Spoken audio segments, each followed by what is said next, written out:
today I'll be taking a step back. We'll of course be discussing what lies at the heart of doing molecular dynamic simulations, but I'm going to put it in the larger context of what is the meaning of doing this and when you should do what, okay? So let's go ahead. So molecular dynamic simulations is definitely not a new field, okay? So we have been doing this, as a community already since the 60s, but this was really just kind of directed at the physics community. So there was a lot of work being done in regards to, let's say, argon atoms, how they interact with each other, other ideal gases. Then there was a full move from the physics community into the chemistry community and how that went ahead. And now finally we have come into the, the reign where we can use it for the really messy, complex systems that are biological systems, okay? So I'm going to give you a little bit brief overview about this. I'll be happy to take questions later on, which may delve more into the details. But for now, let's start with, why at all do we do MD simulations? Okay, so what can we do with simulations? So what you see on your screen is a cryo image of something which has become really very famous, right? So that's SARS-CoV-2 or the coronavirus as we know it. And the resolution of this cryo image is actually quite good. So we now see not just the corona, that is the crown around the virus, which gives it its name, the coronavirus, but we see individual spike proteins that are coming out, and in absolutely unprecedented, advances in structural biology, they were actually able to take a part of this protein and clone it and express it and actually crystallize it. And we really could see what is the structure of these proteins that give it the corona or the spike protein right on top of the membrane of this virus, right? But what was really most exciting for us is the fact that now, we can actually, with molecular dynamic simulations and a lot of molecular modeling, really put this all together. So what we saw in the crystal structures was really just a small part of it, right? So you had to model, both parts of the S1 and S2 existed. You had to model them together. You had to put the transmembrane part of it and then embed it in the membrane. And what you see on the screen are really the lipids in multiple colors. So there's this bed, of lipids into which you have your transmembrane part of the spike protein from which the full protein emerges, right? And if we were not able to model this, till now we would not have an entire structure of this protein, okay? So what we can now do is long-term simulations, and what will they actually tell us? They'll tell us a lot of things, in particular what they have already told us, and this is really work that's already been published, is looking at the sugar molecules that are on the spike protein, right? So remember I told you they've already got crystal structures of part of this protein, and what you really saw in that was the protein. But this protein has lots and lots of sugar molecules stuck on itself, right? So it's almost as if it's got a shield of sugar around it, or glycan groups, And this glycan groups it uses to evade our systems and find new ways and, go here and there. Now, unless we had MD simulations, we would really not be able to see how the sugar molecules are really oriented in space, how are they really covering, the spike protein. Like it's almost as if you had an invisibility cloak and you could only, wrap only one part of it. But if you could actually move it around like a little shield, you'll be able to cover all parts of yourself. And that's really what this protein is doing. And only with these molecular dynamic simulations are we able to understand how the glycan protein really gives the coat to this protein. And we are finally able to understand, along with this, how this protein opens and closes, which is needed for it to actually infect our cells.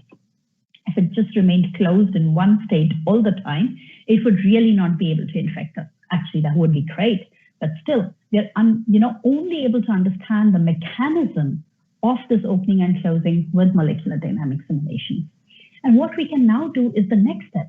Once we have the glycan proteins, once we have the dynamics of it, we can actually find the parts of the protein that are not hidden. And that's where we can attack, let's say, with our antibodies, right? So it's actually helping, the new era in a way in MD simulations would be really with an outlook towards epitope analysis, right?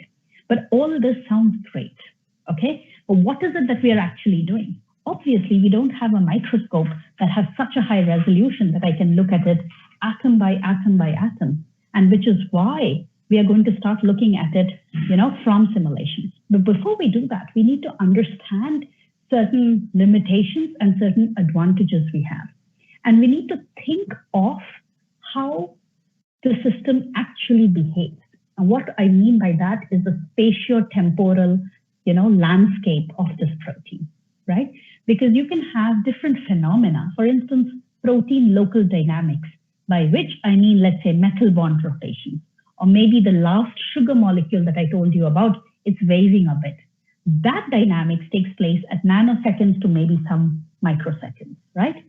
But if you have to look at how two spike proteins come together in the membrane, we're talking about a much larger time scale, right? So now we're talking about milliseconds to seconds, okay? So first we had local motion, which happened at a nanometer length scale and a nanosecond time scale. And now we have slightly larger motion that happens at a millisecond to second time scale and perhaps over microns of distance or length scales, okay? And we need to understand that absolutely no technique, experimental or computational, can handle this entire spatiotemporal diversity at one go. So even experimental techniques have limited length and time scale, okay? So if you wanted to look at, let's say, some local motion, you could look at it with FRET or SCS, especially if it's in terms of the lipid dynamics. But if you want to look at, let's say, larger timescale motion, you would have to go to techniques like FRAP or other fluorescence measures, which would have a larger time resolution. Very similarly, when we do computational work, we also break up this length and time scale, okay? So if you want to look at phenomena, which is, happening at a shorter time scale, let's say picoseconds, nanoseconds, we need to maybe look at it with the accuracy of atomistic simulations. But the minute we go to, phenomena that occurs at microseconds to milliseconds or even seconds, we absolutely cannot do just atomistic molecular dynamics. And then we have to find other ways to speed up and get to those time and length scales. But there's one thing that's definitely a compromise for us when we do all this, right? Which is the chemical detail. So when we actually look at a length and time scales, let's say if you're looking at phenomena, as I said, in femtoseconds to picoseconds, we can actually look at it with a quantum mechanical detail. But we can only do so for a short amount of a few numbers of atoms, okay? But that's really the most chemically accurate description of a system that we have. If you now want to look at proteins and protein dynamics that occur at picosecond to nanosecond time scale, we'll have to look at it with atomistic detail. What we are doing in the, in this way is we are actually losing out the electronic structure, okay? So we are ignoring all the effect of the electrons around it. So we are losing the resolution or the chemical detail. So this is really a compromise. Every time you want to model a phenomena, you have to think of what is the length scale you're looking at, what is the time scale you're looking at, and what is the chemical detail that we should look at it with, And it's not true that everything needs to be looked at with a quantum lens, okay? If you're looking at how lipids flip-flop in a membrane, right? Or how, for instance, the coronavirus stole the lipids from its host cell to make its own membrane.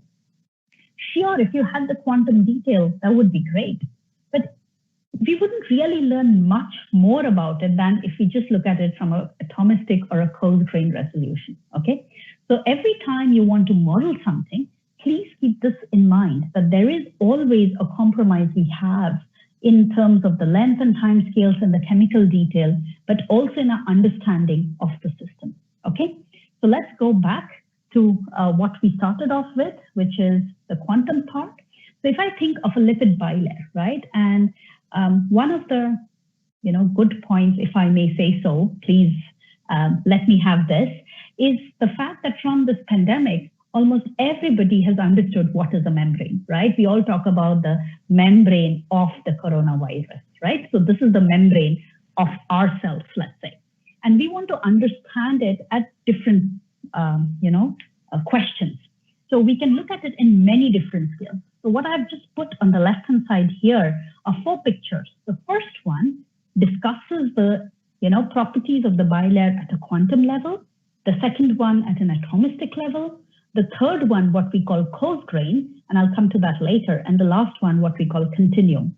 And you can immediately see that the resolution of your system is becoming more and more different, right? So you could have seen, let's say you see a lot more structure in the quantum level, and by the time you come to the continuum level, you just see lines and layers, right? And, we can actually represent the bilayer in all 4 ways. There's nothing wrong with it. But the kind of questions we ask and the assumptions we make is different, right? So for instance, if you wanted to look at electron dynamics or proton transfer or very high frequency motion, right? By which I mean, let's say you have a proton pump, right? An ATP synthase, and you wanted to look at how the electrons move, right? Or you have a proton pump, let's say like rhodopsin, and you want to see how the proton moves. You have to have at least that part in quantum detail, because we just cannot represent electron dynamics or proton transfer in any other detail, right? So you would have to put that in your quantum detail, right? So, but if you want to now go to the next level, we have a certain assumptions that we are making. The first is the Born-Oppenheimer assumption, right? Which means that your electrons will be much faster than your nuclear motion, right? And the second assumption we are making is that atomic motion is classical, right? So what can we do with this? We can look at picosecond to nanosecond dynamics. Now let's imagine I don't want to look at rhodopsin in the membrane, but I want to look at another receptor in the membrane, right? For instance, the spike protein. I think it's okay to look at it with an atomic resolution, because you don't need to put every proton or every atom, or every electron of your spike protein in order to understand how the sugar molecules are moving, how it's going from open to closed state, how it's interacting with the viral membrane, what is its dynamics. You definitely don't need the quantum level. But we do have to remember that 2 approximations we made when we came from the quantum level to the atomistic level. One is the fact that these are all classical mechanics now, right? And the second is Born-Oppenheimer approximation. And if you want to know more about it, we can discuss it back afterwards in the question and answer session. But in certain cases, even atomistic simulations are kind of limited. And we need to go to what we call the coarse-grain simulation. And in this case, what we do is we reduce the degrees of freedom. What do I mean by that? By this, I mean, I no longer now need to consider every hydrogen, every oxygen, every carbon in my system. I can simply, think of this as a lump of atoms put together into what we call beads. So I'll have a hydroxyl group, I'll have a metal group, I'll have an amine group, and all of these will behave like together, right? Because I know how my hydroxyl group behaves differently from an amine group. So I don't need to know every hydrogen, every oxygen. I can think of them all as together. And this is actually something we do in our group a lot. And this can really give us lots of exciting answers about self-assembly or self-organization. So if you want to know how your viral lipids come together to make your nice viral coat, if you want to know how this open-closing movement of your spike proteins is going to actually help it infect the cell, perhaps the level you want to look at are coarse-grain simulations. And sometimes even coarse-grain simulations are just too detailed, and we need to go to something much simpler. And actually, there are many, many assumptions that we make when we go to what we call the continuum level. And I heard that many of you have seen, Dr. Lin's talk, for instance, and he talked about the MMGBSA or the MMPBSA methods. And this is really what is called the continuum level, right? So you have solvent terms, and you no longer have each of the individual particles. You just average them out over infinite particles, and then they just appear as a nice bulk solvent, right? So you no longer have the graininess of individual molecules. You just have a layer which is continuum, okay? But we have to remember when we do this, we are also coarse graining in time. So meaning of time in the continuum models is perhaps a bit meaningless. They're also neglecting inertia terms, right? So often you'll see that dynamics in your continuum level may be faster than if you really had an atomistic representation, okay?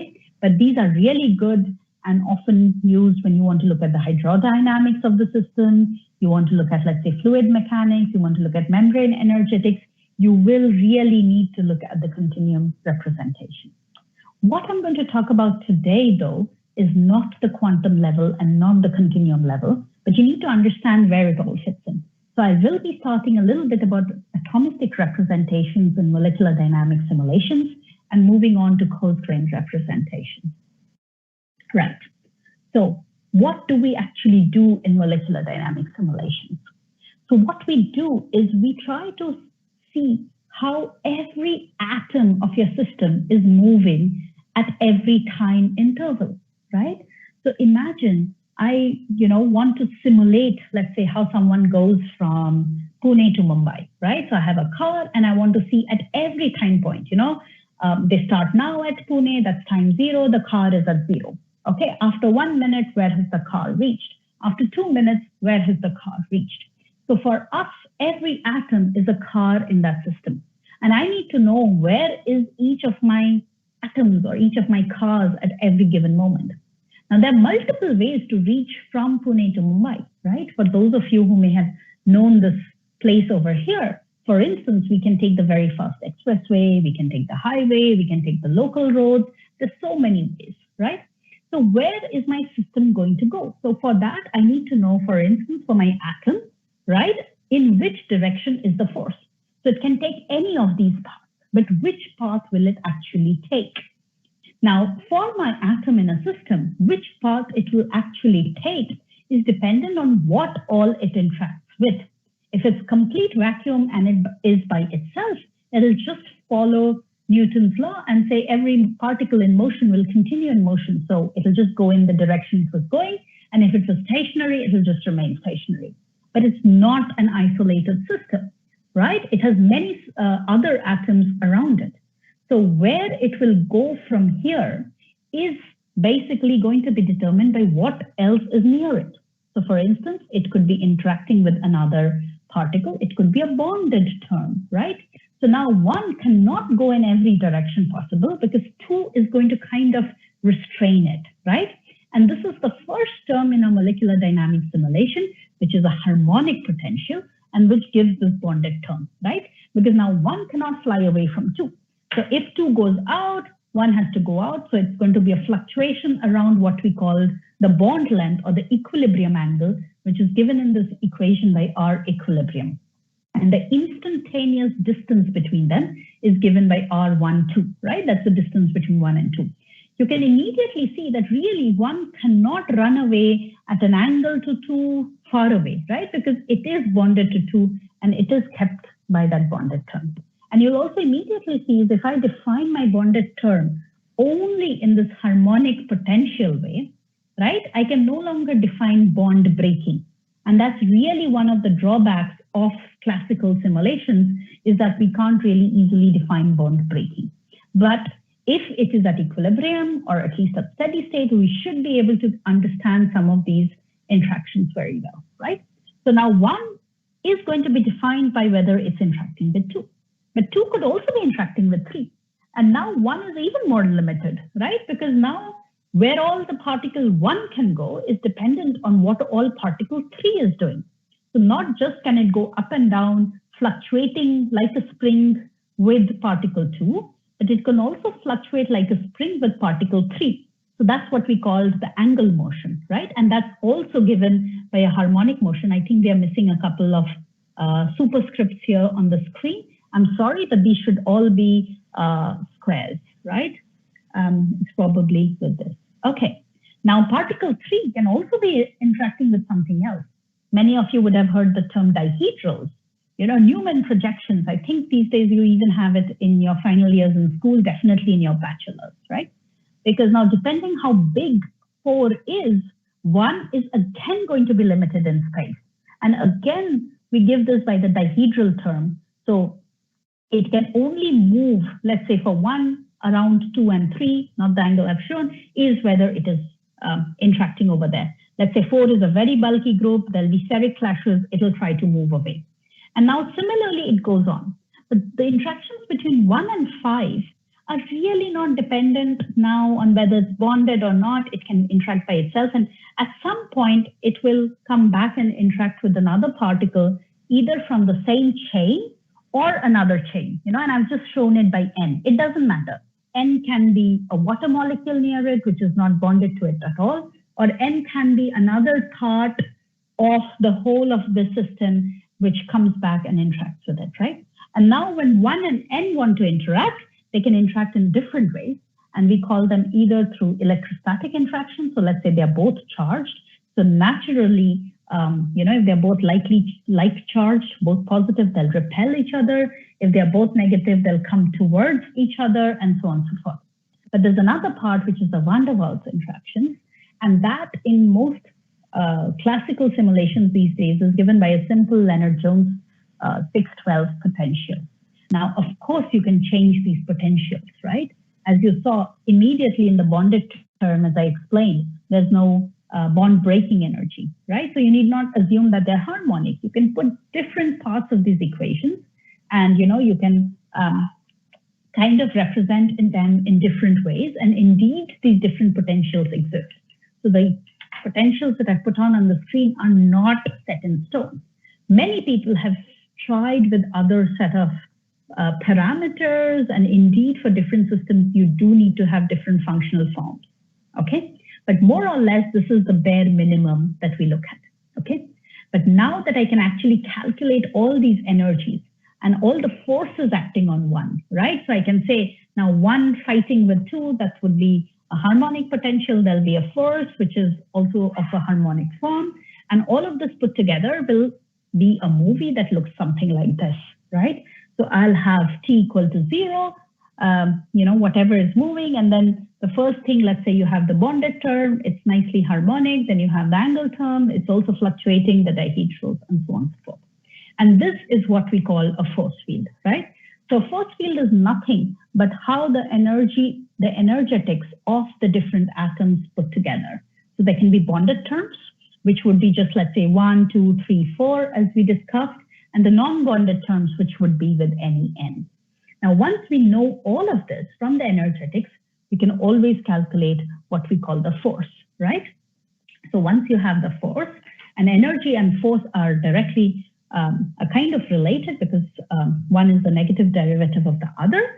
Once you have the force, right, again, you can look at it classically from Newton's equations, and you can say, if I know the force, I know the acceleration. And actually, all of us can, calculate this in our minds all the time. Every time you're playing cricket, right, you're kind of calculating this in your head all the time, because you see the ball coming at you, there's a certain acceleration, right? And you know at what force, let's say the cricket, the bat hits it, and you know where it's going to go, okay? So if you know the force, you know the acceleration. If you know the acceleration, you know the force. So in this particular case, on the force field, we've actually calculated the forces. So we know the acceleration, so we know where that atom is heading towards. So now my little chain of 1, 2, 3, 4, 5, 6, 7 particles can, simply move around in whatever way they want. There is, of course, translational and rotational parts. We are ignoring it for now, but usually that will come in as well. So imagine if you have only one chain, it can take up all these different conformers as we have shown. Well, so what, right? Now I have all these conformers. What do I do with it? We can actually now think of this microscopic state, right? Which is all these different conformers that I've drawn on the slide, and really put in our concepts from statistical mechanics, which simply say one of the things is that all these conformers, which are we see in time, would be equivalent to all the conformers we see in an ensemble. And we can really calculate the ensemble properties from the population distributions that we get. And from these microscopic states, with some amount of statistical mechanics, very easily, we can get to macroscopic properties or observables, right? In an experiment, you should be able to measure pressure, density, temperature, heat capacity. from our very simple microstates in our simulations, we should be able to calculate pressure, density, temperature, heat capacity through some tricks of statistical mechanics, basically looking at the ensemble properties and integrating over the density of state. That's very simple, right? So this is more or less at the heart of what simulations do, okay? So let's look at a simple example of putting all these trajectories together, right? So because every time we try to understand something, we need to see where it's leading us to. So what I have shown here is simply a snapshot from one of the things that we work on a lot, which is lipid molecules in water, right? So what you see in dark blue are all water molecules. And what you see in the other colored balls, light blue, brown, gray, are lipid molecules, right? And what you see is that the lipids are completely jumbled up, okay? And they're in every different random orientation possible. There's some amount of water put in, okay? So this is, in a way, exactly what you're doing if you assume detergents are, you know, like lipids, and in fact, they're very much like lipids. You'll just have a few lesser of the cyan balls. This is what you would be doing, let's say, if you put detergent and water together. That's it, right? But you know, from that, you can actually blow soap bubbles. So your detergents are actually coming together and forming some kind of a structure, which is your soap bubble, right? So you have this nicely self-assembling parts of your lipids. So when we do simulations, we can very easily see what is happening. So very quickly, you see from absolutely random orientations, you start seeing them converge into some kind of water. All the water comes together, all the lipids come together, and you start seeing what we call bicellular structures, micellar structures, and finally a lamellar bilayer-like structure with a pore in the middle, right? So you see that to the two sides, you have very nicely ordered lipid structures, right, in science. And right in the middle of it, you see a pore running through, which is water. And while this then relaxes, and you see a very nice bilayer forming right here, okay? And then this bilayer is very stable.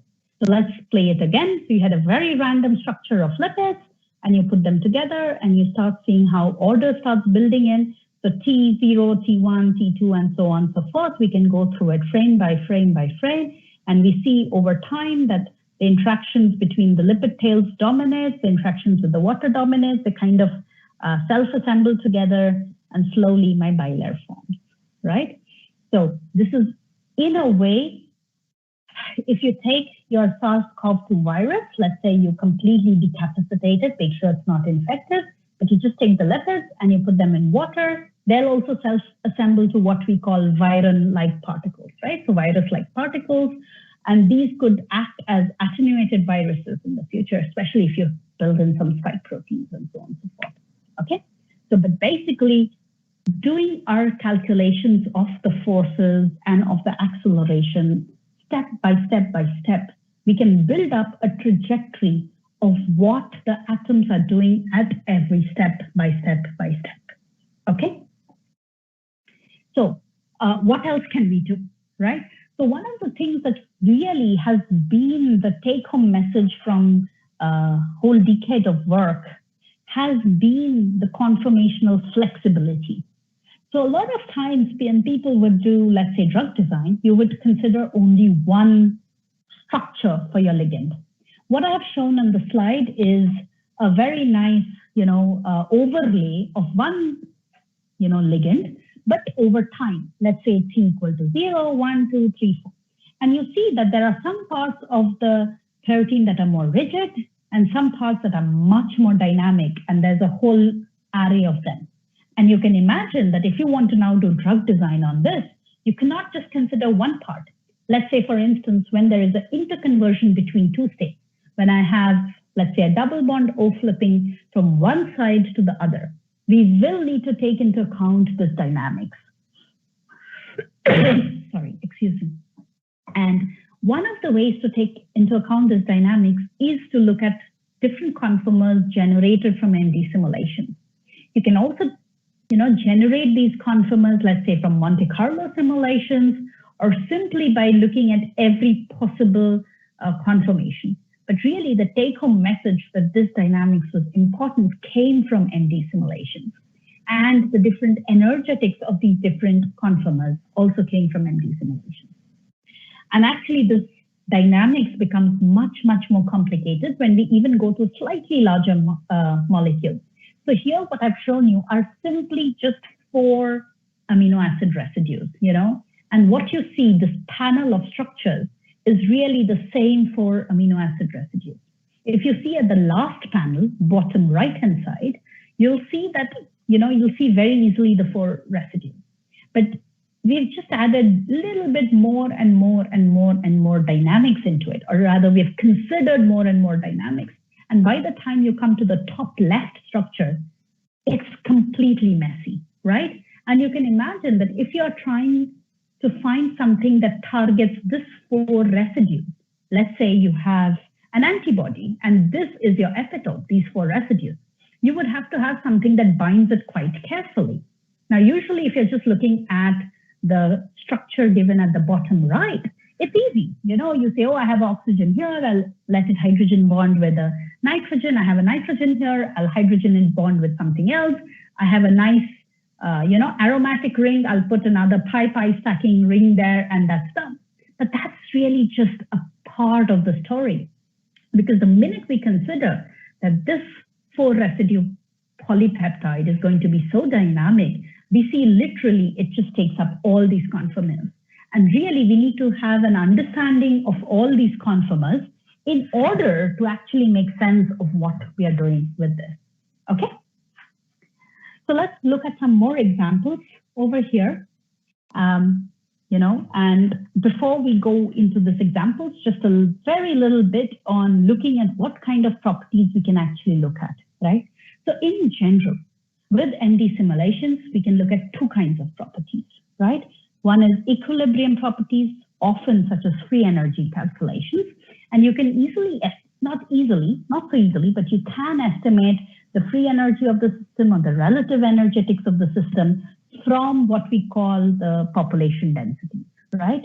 So here my S, let's say Fs is the free energy of the system, and you have your population density or the probability of state PS, and you see that they're kind of related through this equation. And this is very much comes directly from the thermodynamics laws. So if you have the probability distribution very well sampled in your simulations, you could sample the free energy. Another thing that we can do are now kinetic properties or dynamic properties, right? So this could be, for instance, the mean first passage time. For those of you who may know, for instance, how long we should be able to figure out what is the lifetime of hydrogen bonds, let's say in water, right? These are supposed to be, let's say in picoseconds, and your water molecules are always rotating. Should be able to know what is the lifetime of the hydrogen bonds of water protein complexes. And really MD simulations were one of the first that showed how water can have so many unique kinetic signatures at different parts of proteins, right? So your first water shell around a protein, some of which directly interact and would have a very long residence time at the protein, that's very long lifetimes for hydrogen bonds. Some of them would be very dynamic and picosecond time scale. And this complexity of protein-water interactions is really what gives rise to a lot of very interesting biology. So what I'll do over the next few steps is show you one example of how we have used simulations to calculate both equilibrium properties such as free energy and dynamic properties such as K off or K on. The example I'm going to show you is of membranes. By now, all of you have seen these lipid bilayers. And what we are looking at are 2 transmembrane helices interacting with each other. In this particular case, the 2 transmembrane helices we used were simply model peptides called polyalanine. So you just put ala, right?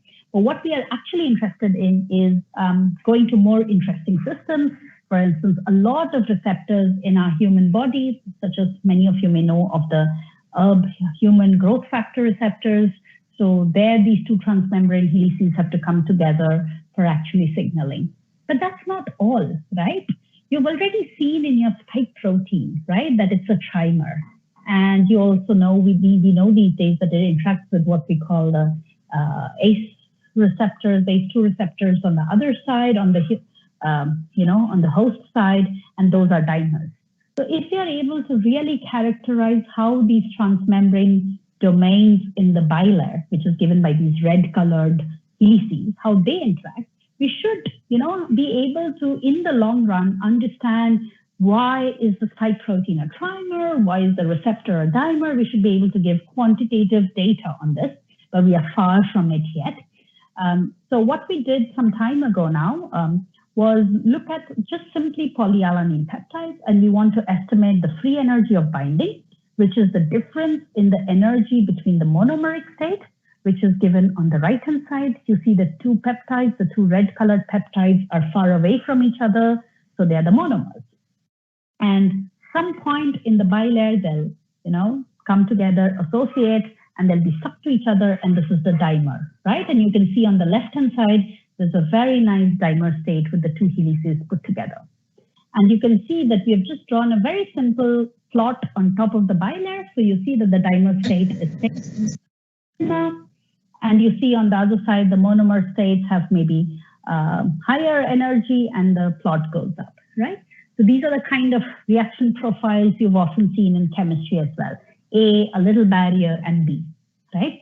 In this case, a barrier are negligible, and B is simply the two monomers aside. And the difference between the energy in the monomer state and the dimer state is my free energy. And that's actually the dimerization free energy for the system.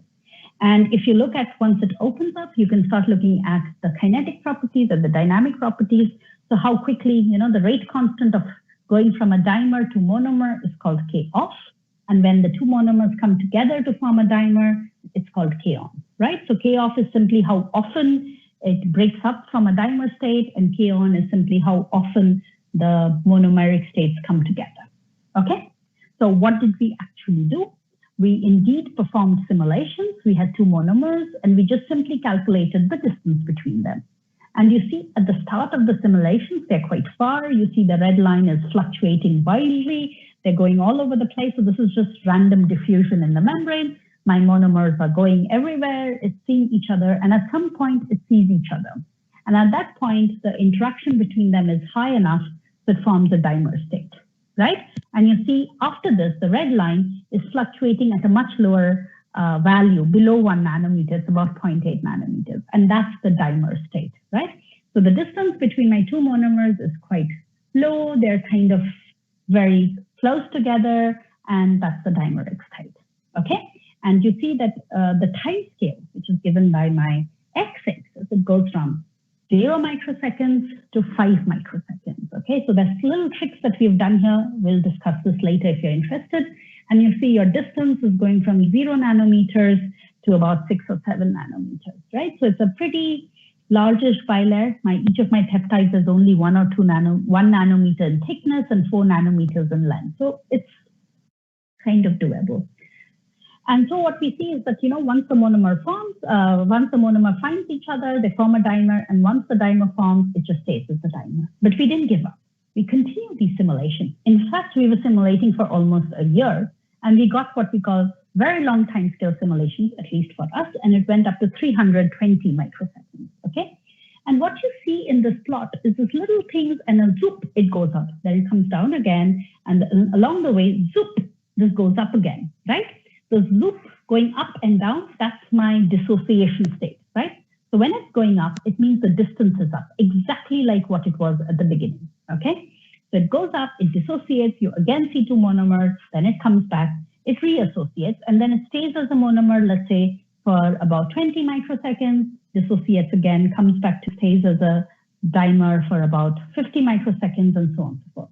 And in total, we are able to see 1, 2, 3, 4, 5, 6, 7, 8, 9 dissociation events, right? So we call these association and dissociation events. Okay, what do we do with this?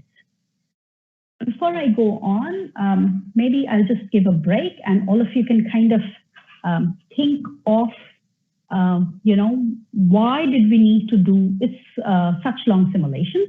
I would just like this to be a thought experiment. We'll answer this at the end of it. And I'll also take this opportunity to request the host, at least for now, could you make the slideshow full screen and remove the video if that's okay for you?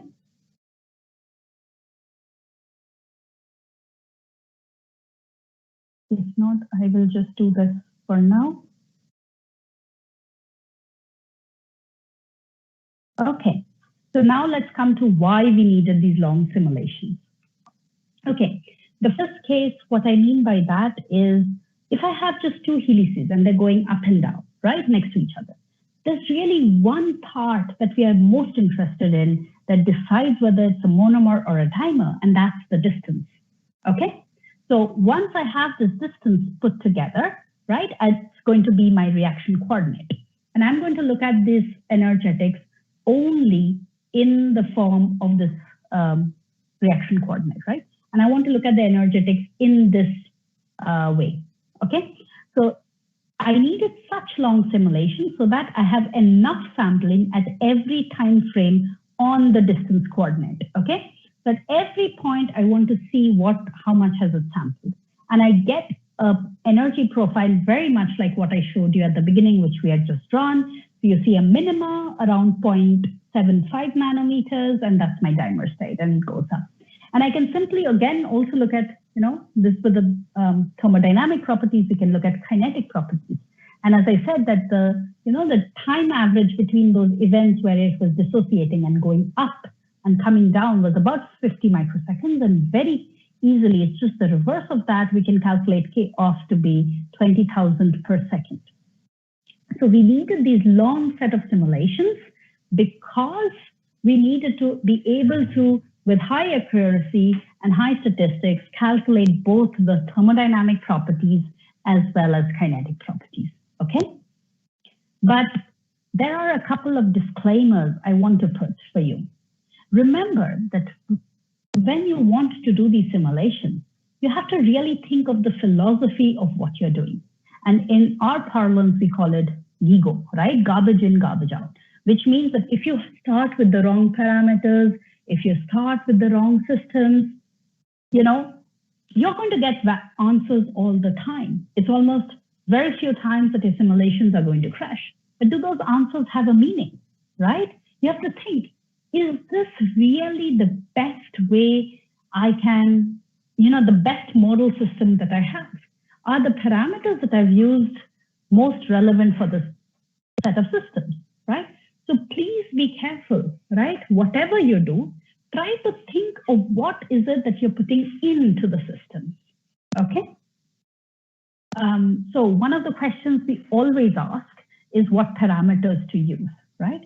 And I would say, if you want to decide which force field, and this is some of the questions people have been asking in the chat box, right? What do we do? You have to figure out for a similar system, has this force field being tested? For instance, if I want to look at lipid bilayers, has this force field already been tested for lipid bilayers? What property of the lipid bilayer do I want to look at? Do I want to look at the thickness of the lipid bilayer, or do I want to compare it to neutron scattering structure factors? I would need probably different resolutions and different kinds of force fields to handle these questions, okay? The next question we have to ask is what time scales are relevant? And we already spent some time at the beginning talking about the length and time scales, right? So really, if you're looking for a phenomena that is going to occur at milliseconds and seconds, for now, don't use molecular dynamics simulations directly. But if you're looking at phenomena that happens at picoseconds to nanoseconds, don't use parameters that may not be able to capture it, for instance, in coarse-grain simulations. You have to really think hard, what is it that you're looking at? And finally, you have to always ask yourself, is this process you're looking at, is that a classical process? And I see one of the questions that has been asked if we can look at enzyme catalysis, right? Enzyme catalysis, by definition, involves bond breaking, right? So there is going to be a reactant state and a product state, okay? And you're going to have a transition state. Now, in these states, most of the time, there is going to be bond breaking and bond making involved. And that by definition is a quantum phenomenon.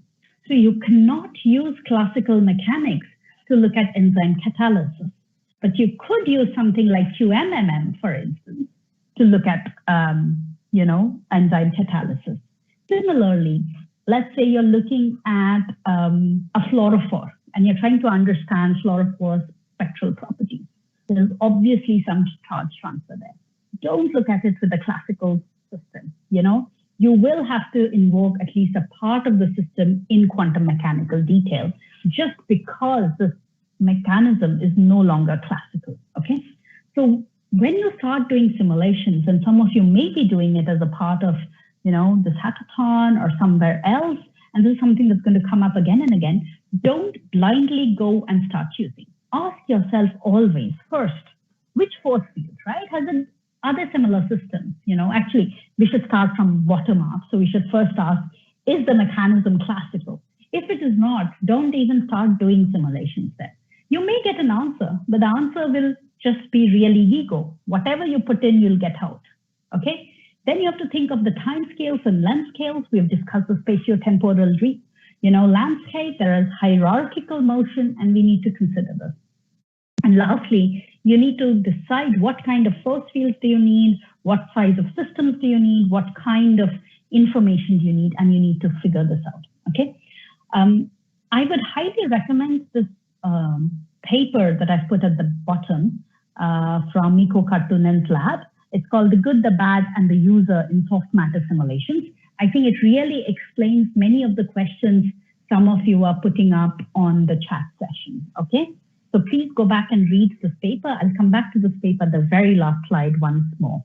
Okay.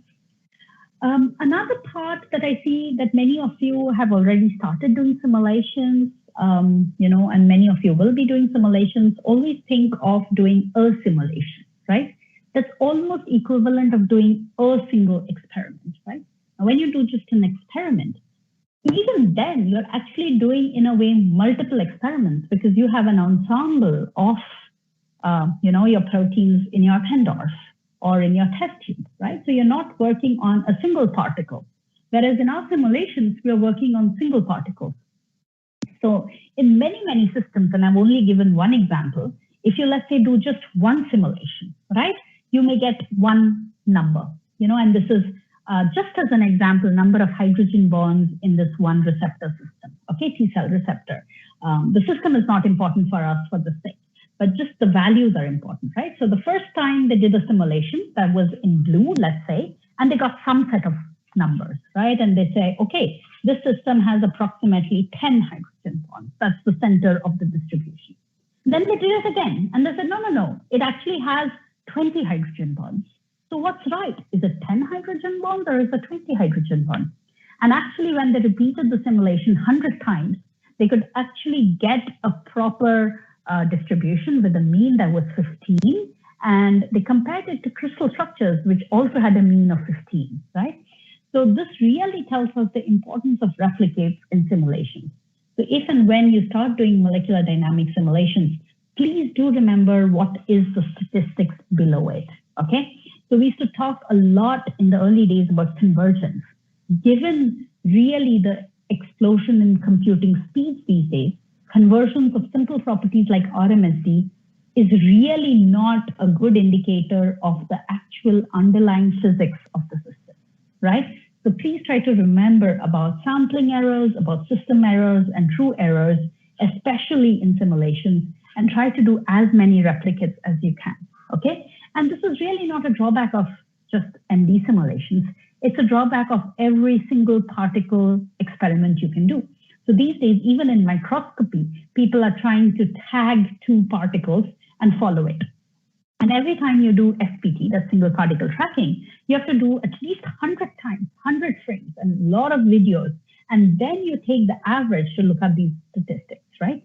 So every time you work with single particles, you have to take care of the underlying statistics, okay? And you see already that we need, with our best computing, really sampling is a problem. And we often want to run faster, look at something better, think of something, longer. For instance, my spike proteins, right? How do I know whether they'll come together? And there are two ways we can actually do this. And I'm going to briefly go into those two ways. First is we decrease the resolution of the system. And you've already heard me talk about it at the beginning, which is what we call coarse graining, right? So you see in this panel at the bottom a few runners, right? Now imagine each of these runners are your atoms, and you have to analyze the trajectory of all these atoms, right? So you would have to do a lot of calculations. There's a repeating unit of 4. You would have to do 16 calculations. But if I know that these are repeating and their internal dynamics is not important, I can simply do 4 calculations and see where's the first set of 4 going, there's the second set of 4 going, there's the third set of 4 going. And that simply makes it easier. And this is what we call coarse graining. I'll come a little bit further into the detail of this a bit later. But sometimes if you want to still keep the accuracy of the system, and yet you want to look at the energy landscape and you want to make it go faster, you can do what we call biased simulations, basically by reweighting your energy landscape. What do I mean by this? Now see these runners, they're actually running on a hill, right? So they'll be slower.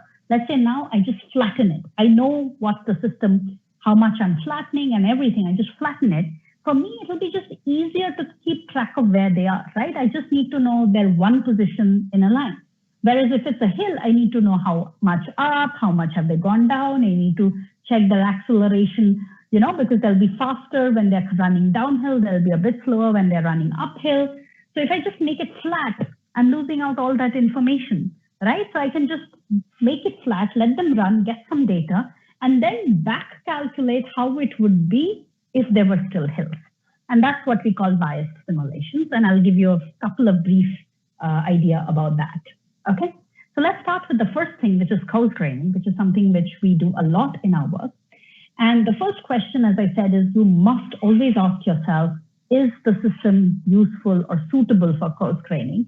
And you'll know this if you start thinking of different, processes, and we can discuss this in the question and answer session later, what system is maybe useful for coarse graining. The next question you have to ask is, of course, which coarse grain model? It's like in your atomistic simulations, you had to ask which force field. So similarly, which coarse grain model is again dependent on what is the question, okay? We need to understand the level of coarse graining. We need to understand how parameterization and transferability, okay? So let's look at how to coarse grain. So there are two factors in coarse grain that are important. One is representation and one is parameterization, right? What do I mean by representation? So if I take a lipid molecule, which you've all seen, you can actually now represent it in many different ways. You can use the whole lipid bilayer as one bead, right? Because the lipid will always move together. So you can just put one bead. That would be somehow called a super coarse grain model. That's the kind of work Watt and all have done, what I've shown on the right-hand side. But you can say, no, the head group behaves a little bit differently, the tails behave a little bit differently. And so I'm going to have little beads, let's say that each of which correspond to 1 or 2 carbons and build up the system, right?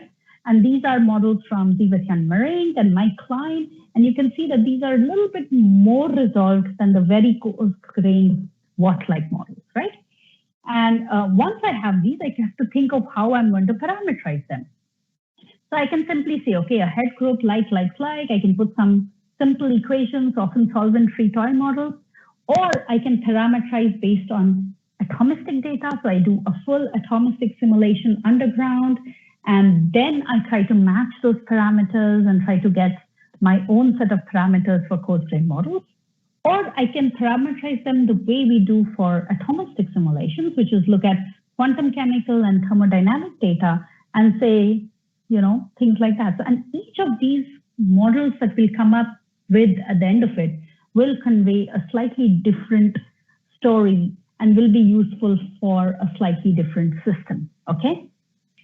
And it can be the same, can be for peptides. Many of you are less familiar with lipids. So even for peptides, I can have different kinds of representations, and I can have different kinds of mapping schemes. I can have different kinds of parameterization. And sometimes we don't even need to follow the proteins, right? So this is an example of a GPCR. It has about 400 residues, and I can simply, look at it as a 10 bead model. And in fact, these super coarse-grain models are very useful. If, for instance, you want to see how my SARS-CoV-2 is actually going to go about to infect, maybe I can think of a super coarse-grain model will give us answers first. If we were to sit and make an atomistic simulation of the system, we would come back in 4 or 5 years, well after the pandemic, to answer how it infects. If we do a coarse-grain model, maybe in a couple of years, but if we do these very super coarse-grain models, maybe we will have answers in a couple of months, okay? And that's really what determines the kind of models that we plan. Okay, so can we simply just say, okay, can I just delete some atoms, right? That's really what I'm doing in coarse-graining. I'm just ignoring some atoms. So there's, of course, always a trade-off. First is time scale issues. So, right, and the other is degrees of freedom. Okay, so what do I mean by this? Think of it this way. If you are on a hillside, okay, and the hillside is very rocky, okay, it's going to take you a lot of time to go up the hill or down the hill. But imagine someone has actually made a nice path, okay, and you can just walk on that path. It's going to be much easier. Now, an atomistic model, the energy potential of an atomistic model is like the very, very rocky hillside. And the coarse-grain model is like somebody has made a path along the hillside and you can simply coast along with it, right? So the energy potential of an atomistic system is much rougher, and that of the coarse-grain is much simpler and smoother.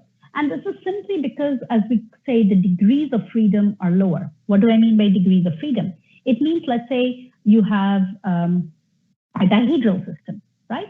So you need to calculate every small rotation. But in a coarse-grain model, you don't have to do that. It's just overall. So you just jump over all these little multiple minima that come along the way, and it just looks like one big minima, okay? So you are losing out the resolution in a way, but you're going faster. And again, this is something that you need to keep in mind if you try to use these coarse-grain models. Okay, so there are two main strategies in coarse-graining. One is thermodynamic data, where I said it will be like your atomistic simulations. You would be matching solvation-free energies, partitioning energies, membrane thickness, area per lipid, all kinds of thermodynamic data. Or you could do very long atomistic simulations and try to simulate the atomistic system in a coarse-grain model by what we call force matching and inverse Boltzmann. It's really out of the scope of this talk. So I'm just going to take 1 minute, though, to talk about the Martini model, mainly because that's really what we do. And that's become one of the easiest coarse-grain models to work with, okay? So if the system that you're trying to simulate, okay, if, let's say, you are looking at some protein ligand binding, and you see that it's not working in your atomistic model, you're stuck to the nanosecond or microsecond time scale, and you don't see binding unbinding, try and see if you can have a look with coarse-grain models, because you really now can simulate longer time scales, longer length scales, and often the thermodynamic properties are better represented, okay? So you need to know, in this particular case, how things are going to, what is the compromise we make, but if the compromise works, it may actually be faster to simulate it in a coarse-grain detail, okay? But sometimes, and you see immediately that we cannot always use coarse-graining, right? Because we're really losing out the chemical resolution. So how else can we speed up simulations? We can do this by what we call bias potentials, okay? So this was the example that I gave you at the beginning. If you have a hillside, right? So you see here a very simple energy diagram. What the system is not needed. But I've just kept it as an example for you to understand that you see that there are two minima that's given in that blue little, wells that you see in blue, and you see a few hills and barriers between them that you see in red. You can represent it in 3D as they've done, or just take the, representation in 2D. The idea is the same. We just simply have a case where there are two minima connected by some barriers, right? And if I start my MD simulations, we may be just stuck in one of these minimas given in blue, okay? and we'll never be able to go to the other minima, okay? Because the time scales may be longer, right? So what can we do? We can either flatten this landscape, right? And make sure that we actually sample everything and then think of how much effort it needed for us to flatten it. And that's called metadynamics. Or we can, literally force us to sample the whole space, even if the energy is very high, and see how high that energy is, and that's called umbrella sampling. So I'm not going to go into a lot of detail into these. We can again discuss these advanced techniques later. So in an umbrella sampling, I have again my two minima, as you see, and we put little potentials that we add to our force field, okay? So on top of the barrier, you add your own minima, so to say. So you sample the barrier by insisting on adding a harmonic potential that will allow you to sample that barrier. Otherwise, if you did not do that, you would never have enough energy to go over the barrier. You would never have enough energy to actually, sample that barrier unless you sample for infinite time. Okay. So what we do is we simply add a little potential. We force ourselves to sample every part of this reaction coordinate. We force ourselves to stand there and see. And now we can see, once we are sampling that region, what is the underlying landscape there, right? So you can see this very clearly. So imagine, let's say someone is, forcing you. Let's say you have a very difficult mountain path, and you have a rope, and you're holding onto a rope, and there's a drone on top, right? So if the landscape below is flat, you'll have very little pull on the rope on the drone, right? But if you're on a very steep slope and you're almost falling down, you'll really hold on to the rope very hard, right? So depending on the forces on the rope, and the rope in this case is a metaphor for this harmonic potential, you can guess the underlying landscape, okay? So similarly, by just adding these umbrella potentials, we sample the whole phase space and we can back calculate the underlying landscape, okay? And another way to do this is what we call metadynamics, and that's actually getting more and more important these days. And what you do in metadynamics is you assume that you start to flatten your landscape. Okay, what do I mean by this? Let's say you are at the bottom of your well. Okay, so what you can do is you can gather more mud around you, make a little mound, you'll be a little bit higher. Now from that mound, you can make a next mound, you'll be even higher. And you can build these little hillocks up, till you've gone up the barrier. You can now see into the next valley and you can jump in. And again at the next valley, you can again build these little hillocks up.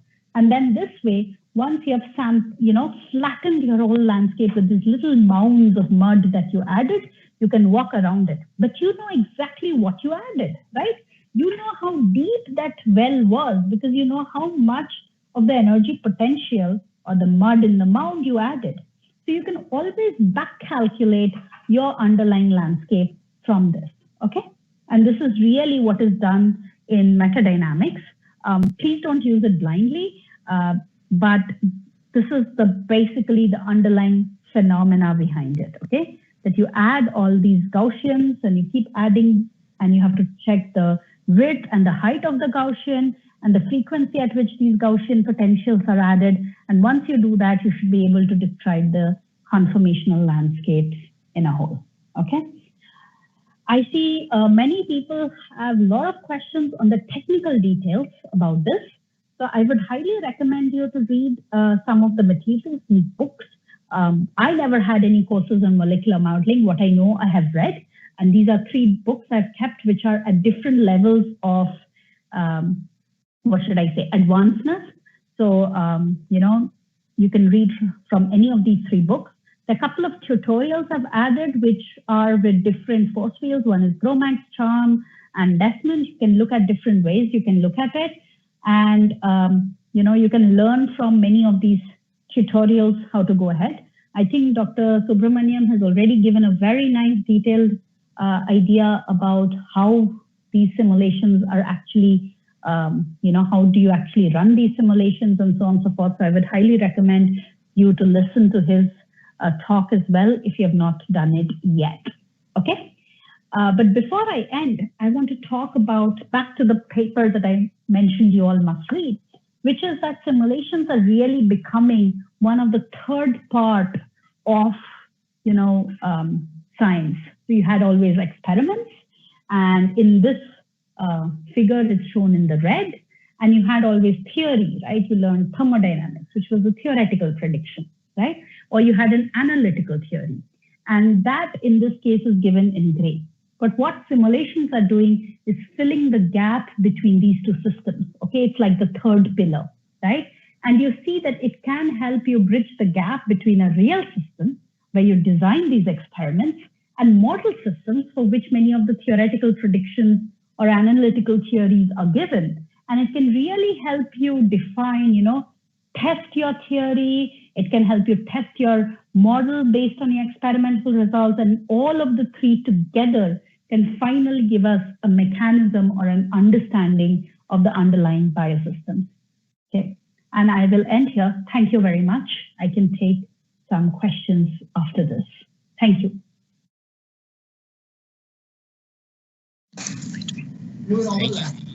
Thank you so much, ma'am, for such a wonderful session, very informative, and the examples were really very crisp and clear. So I do have some questions, and I will ask Lizzo if he's here to put some questions. Lizzo, are you here? Yeah, I'm very much. Thank you, ma'am, for the much elaborated description on molecular dynamics simulation. We have received a lot of questions on YouTube chat. I would like to take at least 3 or 4. Sure. Yeah, now the first question is asked. The first question is asked by Hirikesh, and he asks, why is it necessary to minimize and equilibrate system before performing simulations? Okay. So I think this is more of a, I think I'll answer this in 2 parts. One is the scientific part and one is the technical part, okay? So the scientific part is the fact that often if you should be near your local minima, this is also a technical part, because otherwise the forces acting on it could be unnatural and you could just be kicked off into a completely different direction, right? So your crystal structure, for instance, which is what you often start with, are representative of a system which is not the system that you are simulating, right? Firstly, you're not simulating a crystal often. You may be adding some loops into the system that are there and so on and so forth, okay? So I think this is really why we need to have a look at it. Just go on to the next question. Yeah, I think this should be adequate answers for it. Yeah, thank you, ma'am. But if they want to know more about this, I can get back to this later. That's all I can say. Sure, ma'am. So I'll take the second question. It is asked by Priyanka, and she's asking, how do NPT and NVT conditions affect the performance of simulation? Right. So this again goes back to maybe part of what we had been discussing earlier, which is about the equilibration. Okay. So what happens is that if you are far from your equilibrium, your local minima, preferably your global minima, you will go into completely unnatural directions or pathways or sample rare events which are meaningless. Let me give an example. Let's think of not proteins, because those are much more stable systems. Let's think of a lipid bilayer, right? So you have many lipids, they're all stuck to each other. They're all interacting only with each other, right? And it's quite stable in the lamellar phase. But you could have a system, right, in the micellar phase. And it could be a local minima, right? So if you start, let's say, with a bilayer, which the head groups are too close, there would be huge steric repulsion and they would fly apart. and your whole lamellar bilayer may actually be unstable and break apart. Now, you would not know whether this is a realistic part. Let's say the same thing happens when I add electroporation. So I put little ions into my system and I see that, my lipid bilayer breaks apart. So you would not know whether it's a true phenomena or artifact of what you are simulating if you do not do the proper equilibrations, minimizations, and so on and so forth. So you need to do all of this. It's simply a protocol, right? To ensure that what you're simulating makes sense. Yeah. I'll move on to the next question, ma'am. Yeah. It is asked by Surabhi Dikshit, and she's asking which properties of a membrane protein makes it a good vaccine candidate? So I did mention epitopes, so I should talk about this. But, yes, I don't do vaccine development, right? So, but of the things that we have been learning along the way is, of course, the first thing is that it should be kind of visible, right? So if it's really hidden away, if it's a part which is not easily accessible, right? Your antibodies may not even actually come and recognize it. So you need parts of your protein which are recognizable. So if they're hidden away, that's difficult. Second part is it should not be very variable. If it's part of, let's say, all of you have been seeing all the different clades from the viral genomes that are coming up, right? So if you target something, let's say that's mutating very fast, may not be a universal vaccine candidate, but it could be that different people would need different vaccines because they are being infected by a different virus in a way. So I think there are many, many aspects to it. Beyond the obvious ones, there are technical aspects to it, but I think overall these are the two main things, at least from the structural perspective, that we should be aware of. Yeah. And the last question, ma'am, for this session, it is asked by Nitin Gupta, and he's asking how to interpret the RMSD graph to identify the number of binding modes as well as the stability of a compound. Right.